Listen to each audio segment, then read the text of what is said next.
Speech off. Hi guys, welcome back to my channel. So I'm here to do a quick video. I've been wanting to do this for a bit, but I wanted to do a little research into P.L. Travers first. I still am planning on watching Saving Mr. Banks just to get a little bit more, but I did just your typical Wikipedia search and I have enough to kind of base an opinion. So this is basically going to be a movie versus book comparison. Keep in mind that I'm blind, so I probably am not going to be talking so much about what things look like in Mary Poppins. Oh, right. I forgot. This is a book-to-movie comparison of Mary Poppins. I read the book, and I watched the movie, and yeah. I've actually read the series a few times, but I haven't read it in a long time, and Oshina from Oshina Gotta Read 'Em All, and then Kat's Novel Adventures also read it recently. I think she read it for, I don't know, we're still in May, middle grade May, I don't know. She read it, maybe in March. But she was talking about how Julie Andrews versus Mary Poppins are kind of very different. Julie Andrews is Julie Andrews, so she's happy and fun, and it's not the same. And so I decided to read the books again just to kind of see, just because I've never really compared the two. They've sort of always been kind of their own thing. I mean, I always knew that they had, you know, that the movie came from books, and I eventually read the books, and I liked the books.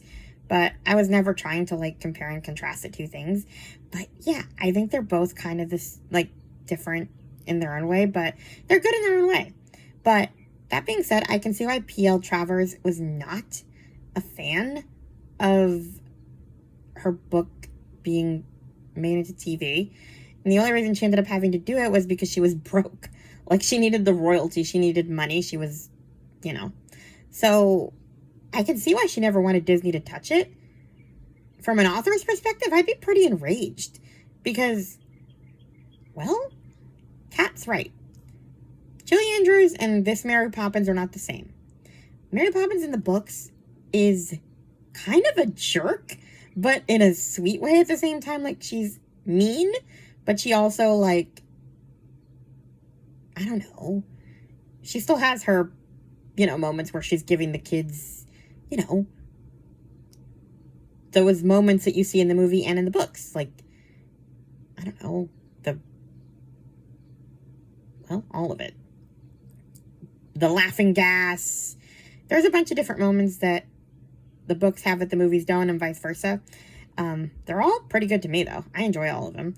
But, like, in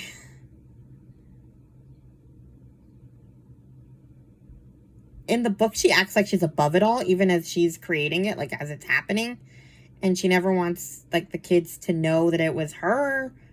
Or they know it's her, but they can't say it. Like, honestly, I'd actually use the very popular word gaslighting. The kids are telling her, like, thanking her for this adventure, and she's like, "What? How dare you say I was dancing on the ceiling?" Like, you know, it's actually a little disturbing when you think about it from an adult perspective. Like, these kids are probably thinking, am I crazy? So, when you think about it from an adult perspective, she's kind of awful. Even if she is, like, giving them all these experiences. Like, I don't know. And also, she's very vain in the book. She's always, like, looking at herself in the shop windows and stuff like that. She likes her appearance and all that. I think she does have some moments of, like, gruffness in the movie, too, though. Because, like, when she's about to leave, she's, like, so cold. They're like, "Don't you love us?" And she said, "What would happen to me if I stayed with all the children? What was it? I have to look it up, but it was a line, like, if she said, "And what would happen to me if I loved all the children that I said goodbye to?" And I'm like, "Jeez, now that's cold." You know, I mean, that's basically saying, "No, I don't love you, you dummies." So, I don't know. I think that Julie Andrews does have her cold moments. And then there was this other moment in the movie. Okay, this is so freaking dark. But like Ellen the maid, when Mr. Banks gets, well, this is spoilery. Why don't you say that? When he gets fired from the bank, he goes missing for a while. And everybody's like looking for him. Mrs. Banks is freaking out. And then the maid goes, maybe we should drag the river. It's a popular place for jumpers. Or something like that. And at the time when I was little, that whole line went right over my head. Like, maybe he killed himself, guys. Like, she is so cheerful about the idea of finding him drowned at the bottom of the river. I'm like, ugh, you're a monster. Like, that line completely went over my head. And, like, with that English accent, maybe they should drag the river. It's popular with jumpers. Sorry if I'm, like, imitating the accent, but it sounds so funny if you're not actually paying attention to what she's saying. But like, she is gleefully suggesting that this guy killed himself at the bottom of a river after he got fired. Anyway, that is wild. Also, another difference between the two is that the twins and then later baby Annabelle don't exist. I don't know. I think I like the story with the babies, like the Robin and all the babies.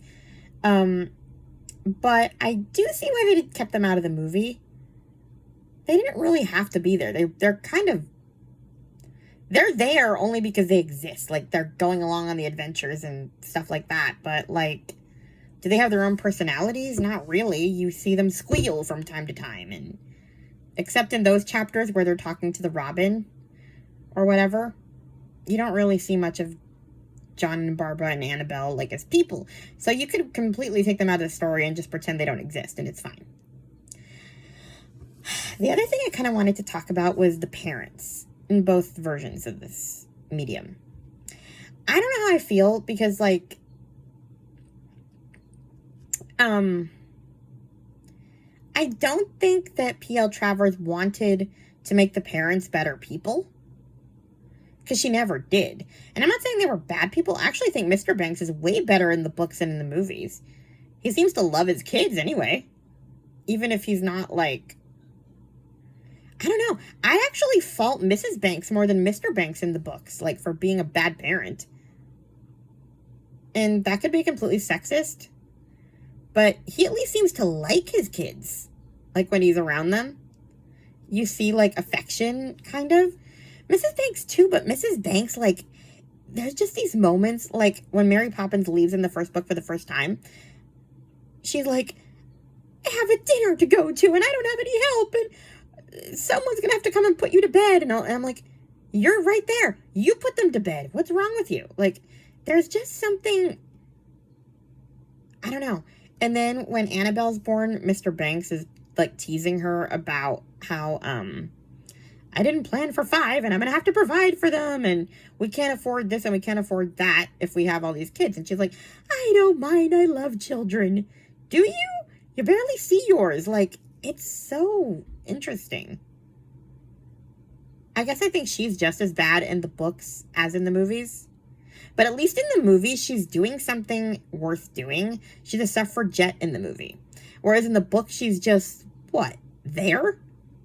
Going to parties? What does she do all day? At least Mr. Banks is working. Like, I don't see why she needs so much help. I mean, I do, but I would have liked to see her do something with her kids apart from, like, popping into the nursery once in a while to say hi. Which, I don't know. But that being said, I don't think P.L. Travers wanted to save the kids. I don't think that was the purpose of her books. Like, it was just a magical nanny. It wasn't to try to make the parents better people. And that's kind of what happened in the movie, where Mr. Banks realizes his children exist and they matter, and Bert sings that whole song about how he's so busy he doesn't have time to dry their tears and stuff, and by the end of the movie they're all flying their kite together. So I don't know. I don't think that was her point. Like, I don't think she was trying to make them better parents. So I can kind of see why she's upset, because you turned this whole thing into parent shaming But then again, I'm still parent shaming the parents in the book, even though she's not. I guess she's writing about how a typical, I don't know, English upper middle class household would have been.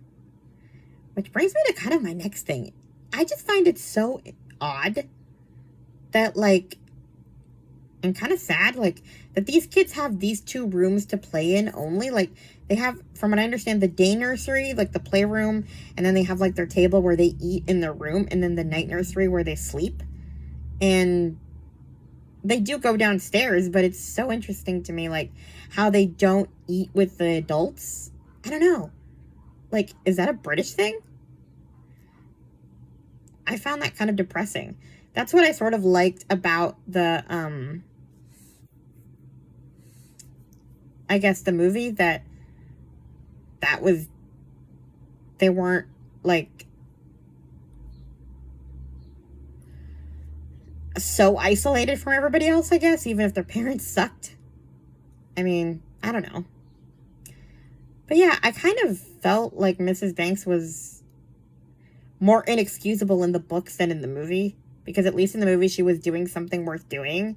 Whereas in the book, she's just kind of like, I don't know. I feel like I'm always calling her out. Like, there's this one moment where she's telling herself, after she gets into, like, a little argument with Mary Poppins, and then after Mary Poppins leaves, she's thinking to herself, I'll tell her when she comes back, I'm a respectable mother of 5. I'm a grown woman with 5 beautiful children. And it's like, 5 children that you see, what, once or twice a day? Like, I don't know. I guess I found Mr. Banks way more fun in the books, though. And he's really sweet, like, with the kids in general. Whereas in the movie, he's the worst of the 2. But there is also a moment in the movie where she's kind of like, Mary Poppins has her day off. Hey, Chimney Guy, do you mind watching the kids? I gotta go. Bye. Like,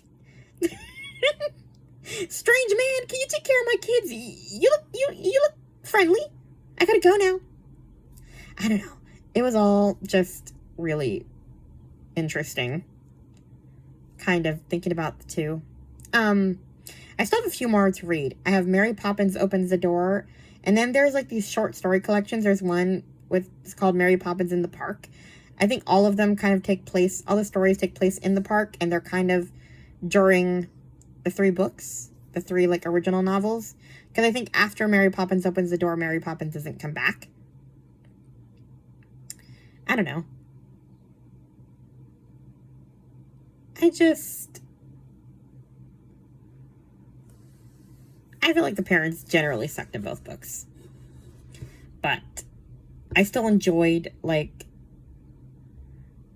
the adventures the kids go on. I just can't help but viewing it from an adult lens where I'm like, where are these parents? And why can't you do anything with your kids? Like, ever. And it's so funny because, like, they really emphasize that they're not, like, a really rich family. They're not well off or anything. So it's kind of like, how do you afford all this help? And why do you expect all this help if you're not that well off? They seem pretty rich to me until they talk about how shabby their house is. I don't know. Anyway, this is very rambly, but I don't know. What do you guys think? Please like, comment, and subscribe, and I'll talk to you guys in my next video. Bye. Speech on. Stop recording.